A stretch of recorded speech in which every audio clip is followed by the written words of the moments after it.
Hi and welcome everyone to this special Jurassic Park episode. Yeah, I will be reviewing the three first Jurassic Park movies, the OG trilogy. But yes, I know I have a different hair color.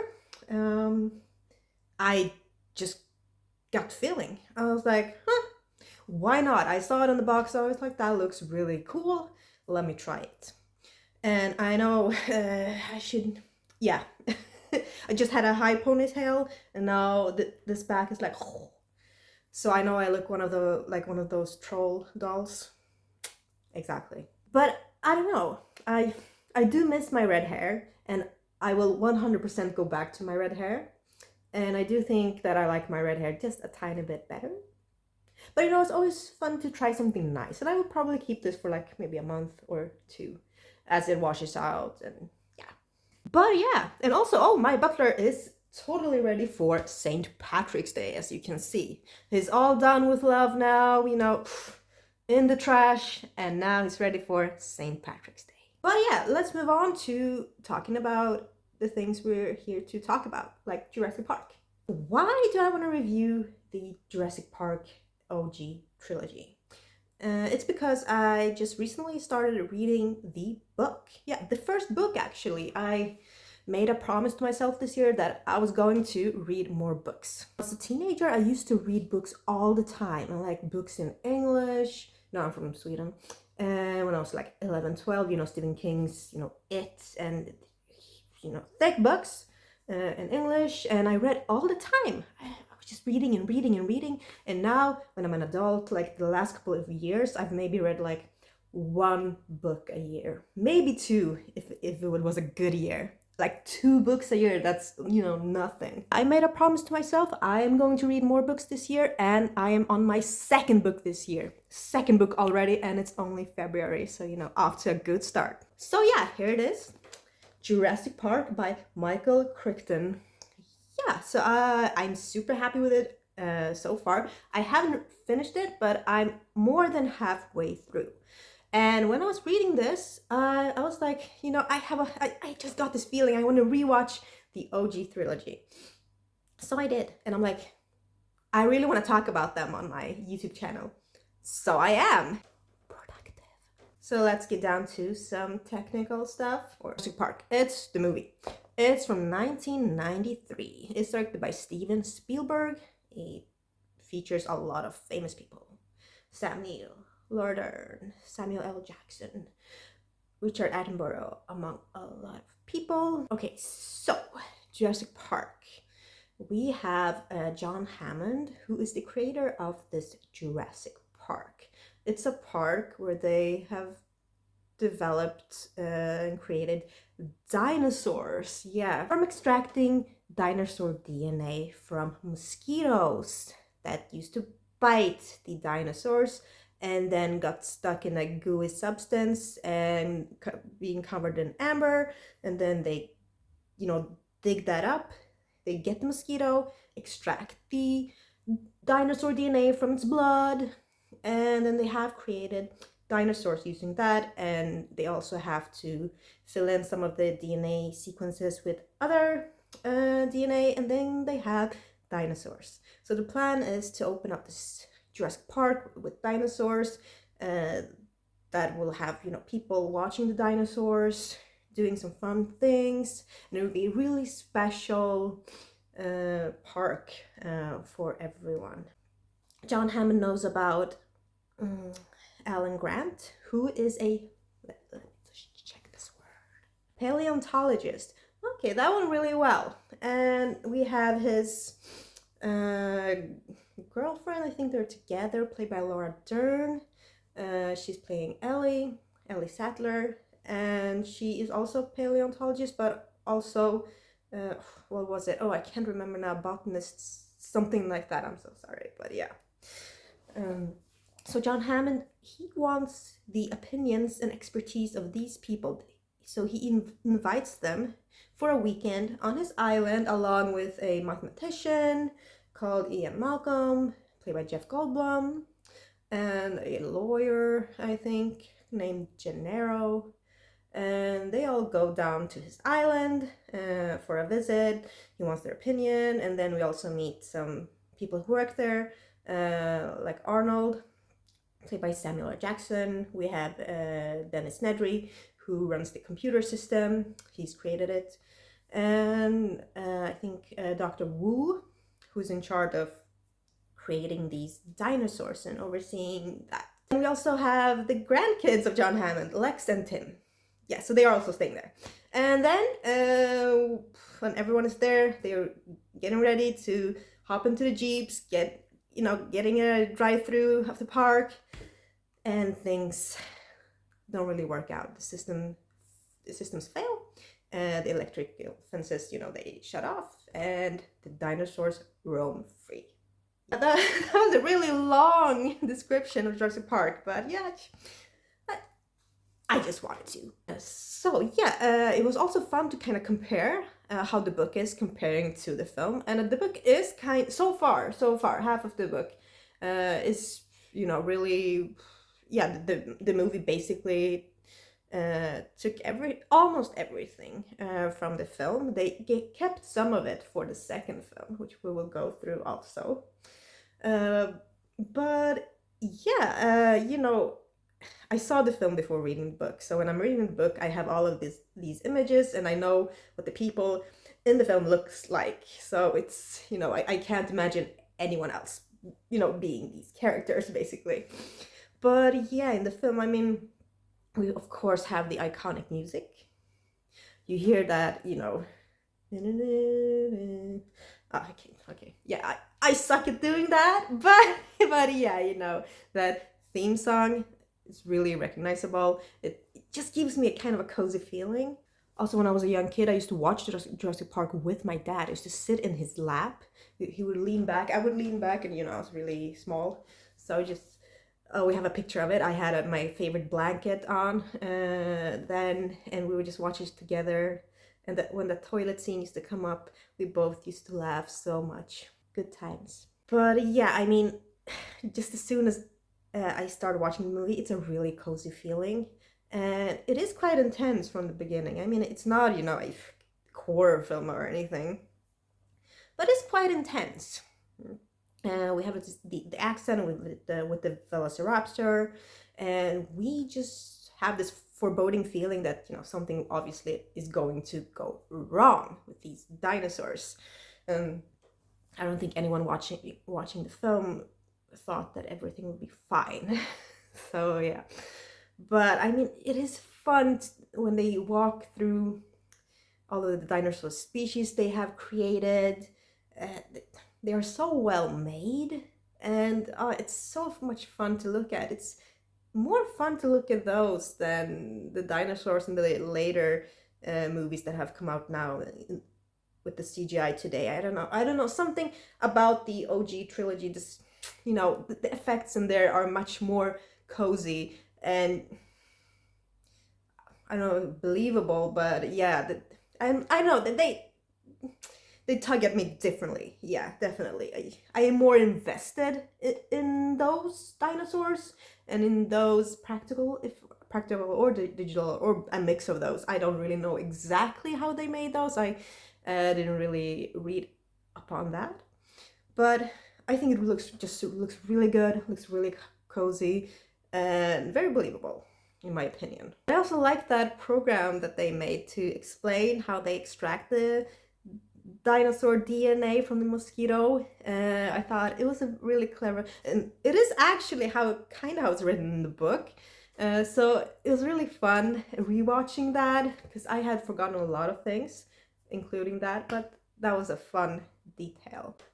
I also really like the characters. All of them are really well played, kind of well written. You kind of get to know the mindset and how they are as characters and their personalities just based upon a few lines, and kind of right away immediately, which is really good. Gets me going, makes me feel really invested in the story.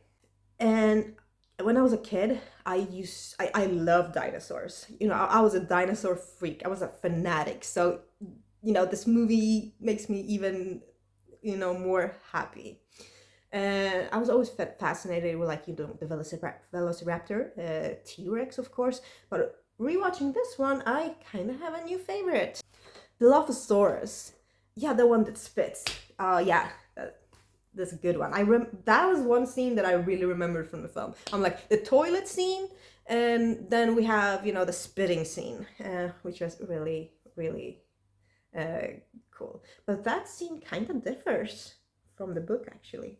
In the book, that scene is much more graphic and nasty. Yeah, I just read that scene yesterday. And I rewatched the movie like 2 days before. And I'm like, huh. I kind of understand that they couldn't really show it the way that it's written in the book. Understandable. But I wish they could have shown a bit more, because you do see some blood here and there, and you see people being taken with teeth and being put in dinosaur's mouth and ripped apart, but it's not really that graphic. Not really. It could be more graphic. The book is definitely more graphic. And people were like writing in reviews and saying like, oh, I love the Jurassic Park book. It's much more graphic. That is why I actually bought the book. But yeah, it is. But I can understand that Steven Spielberg couldn't really put in like a lot of gore in Jurassic Park. It's not that kind of a movie. So a lot of it is suggested, but we do see an arm. And I love that scene. When we just see an arm. It's very cleverly made. I also like kind of how they present the kind of velociraptors and how they are like presented by being very intelligent. And then we can kind of see it in their eyes that they are thinking, they are, making plans, they are being clever. And I love that line, clever girl. Yeah, that was so good. And also one of my absolute favorite things about Jurassic Park is towards the ending when the kids, they are eating. And then she's holding the jello and it starts shaking. And she's like, what? And he's like, oh. And then the Velociraptor comes. And it's such a good chase scene in the kitchen. When I was a kid, that was my favorite scene. I used to love that so much. I think it was just so well filmed, cleverly edited. The scenery was good. They had used whatever they could to their disposal. Details were great. The acting super good, and just the Velociraptor. It was intense. It still kind of is. Just the atmosphere. It's like, whew. So yeah, loving that scene. But I mean, just the whole movie is really cozy for me. So much nostalgia, and I do still think it holds up 100%. Yes, and I'm really looking forward to continue reading the book. Also, like when Ian Malcolm started talking about the chaos theory, they actually go through a lot of like kind of interesting theories and things about science, which is really fun to read. It also makes me want to think about things like that, and it's quite interesting. Like such a thing as chaos theory, because that's his big thing. And he's like, well, you can't really predict or control things in nature. Like in the movie, he shows it by tapping a drop of water, letting it run on Ellie's hand. And he's like, where will the drop go? And she's like, oh, towards my thumb. Then it goes there, and then he does it again. He's like, where will the drop go? And she's like, the same way. But it doesn't. It goes another way, even though he did it exactly same thing. And yeah, so that is like the chaos theory, very basically explained by not a scientist. No, you actually thought I was a scientist? Oh, shocker. I'm not. I did love learning about science in high school. Loved it. I loved science, chemistry, astronomy, everything. But math wasn't really one of those things. But everything else, super good. And biology was fun, of course. But yeah, so what will Jurassic Park get? A 9 out of 10. Yeah. A 9 out of 10. I mean, for me, it definitely deserves that. I love rewatching it. I love almost every second of it. And it just goes by super quickly. So yeah, let me know in the comments, of course, what you think about this first film about Jurassic Park. And if you've read the book, of course, let me know. Moving on to the second Jurassic Park film. Yay! So, the sequel to Jurassic Park. It's called The Lost World, Jurassic Park. It's from 1997, also directed by Steven Spielberg. We do have some famous stars in this one, but not everyone is back from the first one. So in this one, we have the main character played by Jeff Goldblum. Yeah, he plays Ian Malcolm. Then we have Julianne Moore. She plays Sarah Harding. We also have Vince Vaughn. There's a character called Nick. Then we also have Peter Stormare. Yeah, our, Sweden's pride. Yeah, I think he plays a character called Dieter. Yeah. Okay, so the plot. So in this one, we have a research team, including Malcolm, including Sarah Harding, Vince Vaughn as Nick. They are sent to the Jurassic Park B-side island. Yes, so it's not that first island, it's a island, B-site. Yeah. So they are put there to research some dinosaurs in their natural habitat, but there are also like military people from InGen company who are also sent there for an entire different purpose, which is to capture the dinosaurs, and do some stuff to them and make money. Yeah, that's the basic plot of that movie. Okay, so I think I've seen this one like maybe 4 times now in total. Not as many times as the first one, but this sequel is not as good as the first one. I mean, it's very hard to make a Jurassic Park that surpasses the first one. So that is not a shocker. But is this movie horrible? I mean, no. I still kind of enjoy it. It's still kind of a guilty pleasure for me. I still do like the scenery. I like to watch the dinosaurs, but I have to say that just some of the magic that's in the first one is kind of lost in this one. Some of the action sequences are really good, but some are kind of lacking. They are not as, intense or just as oof as in the first one, which is a shame. To say this movie starts really well. I do have this book. There are 2 books as far as I know. I haven't begun reading the second book yet. As I said, I've only read a little more than I have of the first book. But this movie starts with the scene. There is a girl. She's on a beach with her parents. They're having, I don't know, picnic there on the beach. She is very into animals. She likes to kind of draw down what she sees, kind of keep count of every animal she sees. So she's just running around and she's like, oh, can I go and check this thing out? And the mom's like, no, I have to see you all the time. But that is like, relax, let her have her fun. Come on. So she runs off just a few meters in some direction. And she comes across what she thinks is a lizard. But the lizard is walking on its legs. And, we, as viewers, of course, we understand it's a tiny dinosaur. It's like 1 foot tall or 2 feet tall, something like that. But very aggressive, though. And it bites her. Its friends comes, and there are like a bunch of them. So a bunch of these tiny dinosaurs that are like attacking her. And the parents then see it. So this was actually kind of interesting, because this scene happens in the first book, like really early on. In the first book, we have the velociraptors, that sequence where they attack the construction workers.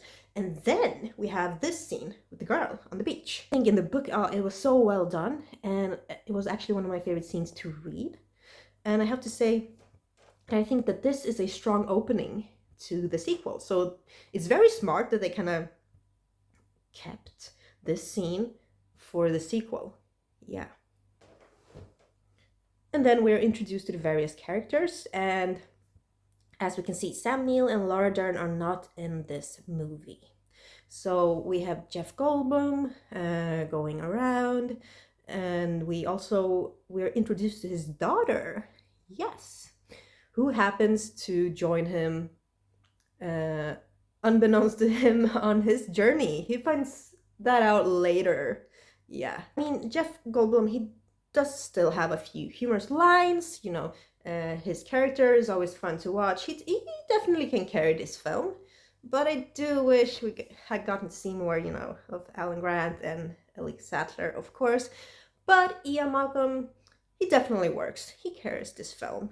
And his kind of chemistry with Julianne Moore's character works really well together. I do like that van scene. It is an action-packed scene. It's kind of thrilling and intense, and that scene is actually well made. But just some of the side stories and like side details are just not really that interesting. And as I said, some things are just lacking in this one. The magic is kind of gone. I mean, the dinosaurs are still looking great. I really like that aspect. And I have to say, like, the last 15 to 20 minutes are really, really good.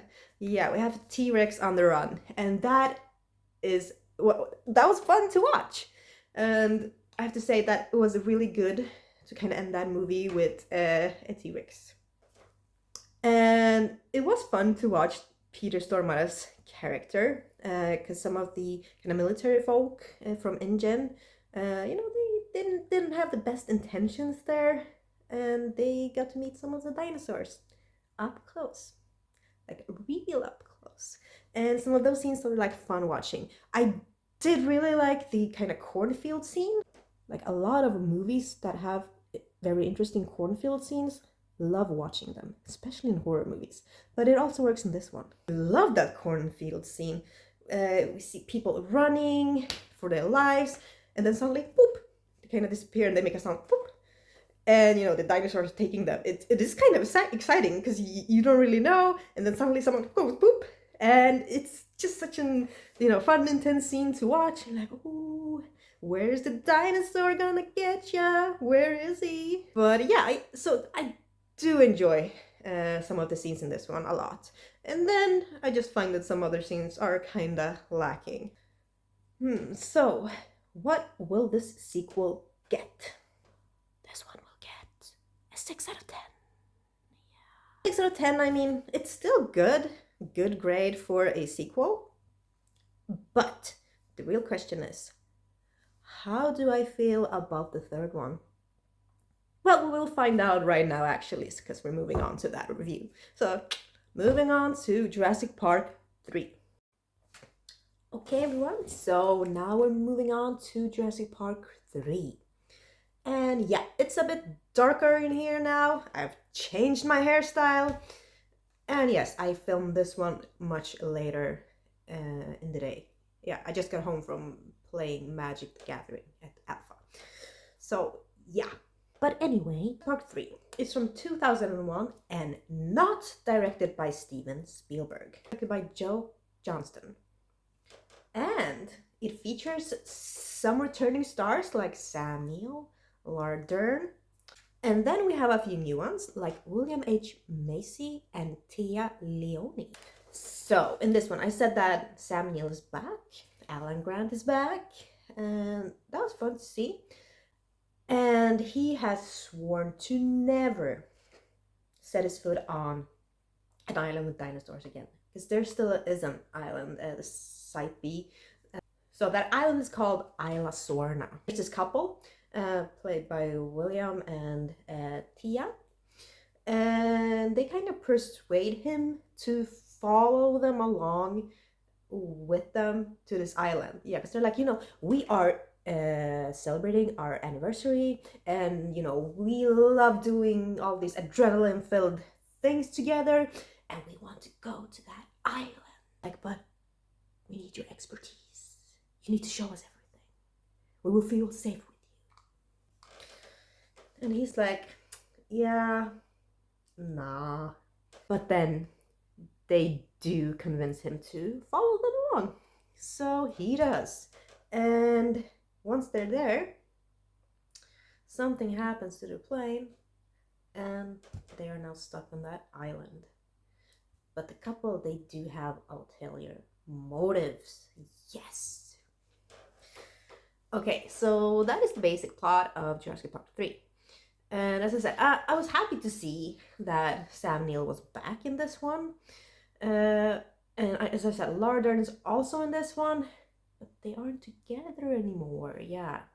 So we don't really get to see Laura Dern as much. And I feel that it would have benefited the movie more if we would have seen Sam Neill and Laura Dern as a couple throughout the entire movie and like focused on that a bit more, on how their relationship have changed or chemistry or love life, since the first Jurassic Park, like being together but going through all this like together. So I think that was a missed opportunity, and I think it would have benefited the film a lot, as I said. But it also feels like this movie was kind of made just to bring Alan's characters back. Yeah. I think a lot of fans and people were like, but we want to see Alan, because he wasn't in the second one, as we know. Jeff Goldblum took the lead in that one. But I think a lot of people really missed Alan, and the filmmakers were noticing that, and they were like, okay, let's just make Jurassic Park 3, bring him back, give people what they want. And yeah, and they did. There were a few fun scenes in this one. The first scene, when the kid and I think the kid's father's friend or something, they are, I don't know what it's called, paragliding, parasailing, when you're up in the air, you're holding on to something like this while you're over the water, and you have a string attached to the boat. Yeah, don't really know what that's called, but yeah, they were doing that, and the kid was in the front, the dad's friends went in the back, but unfortunately, yeah, so some dinosaurs mess everything up, and the kid gets lost on somewhere in there, some island. But I did like that scene. I thought it was quite a good way to start the film, actually. And I also really liked the pterodactyl scene. They have a huge cage, and there were a lot of pterodactyls. Yeah, but they looked really good. I'm so glad that they got a lot of focus in this film, because they do really steal the show in this one. Yeah, they were so cool and fun watching them flying around, and yeah, every scene they were in was super exciting. But as you know, we had Sam Neill, we saw some of Laura Dern, but then we had the couple and some other people that weren't really that likable, and we were supposed to like kind of root for them. And they were people who were like, I mean, they forced other people to come with them. They kind of risked their lives, the other people's lives, to be there. And then we had another guy follow them called Ubeski, and he was also not really that likable, because he had a whole different plans while being there on that island. And so it was like, I don't really care if these people will get eaten by dinosaurs and die. I only cared for Dr. Alan Grant. That was something that is really standing out from the first two films, because in the first two films I was really rooting for a lot of the characters. Like in the first one I was rooting for almost every character except Nedry. Yeah. But in the second one I was also rooting for a lot of the characters, not some of the military ones. Yes, looking at you, Peter Stormare. But in this one it's kind of hard. It is. So yeah, that's definitely a negative, and that makes a lot of the scenes that happen in the film not really hit as hard, because I'm not going, oh please be okay from those dinosaurs, run away, don't get eaten. I'm like, dinosaurs, do your thing, I guess. It was just fun watching the dinosaurs again. That's always amazing. And they look really good as usual. What will I give this one? I get a 6 out of 10. Yeah, also a 6 out of 10. I mean, despite its flaws, it's not really that horrible. I still kind of enjoyed while watching it. So yeah. Yeah, that was my Jurassic Park episode OG trilogy. Yeah, I had a lot of fun watching and rewatching and reading the book and reviewing these movies. So please let me know in the comments below your opinions about all 3 movies. And remember to please subscribe and also like this video. Drop a dinosaur emoji, please, if you're watching the entire video. And also don't forget to hit the notification button. And you know, by hitting the notification button, it really helps me out a lot and you will not miss any of my videos. You'll be notified right away. So yeah, thank you so much for watching and hope you all will have an amazing weekend. Bye!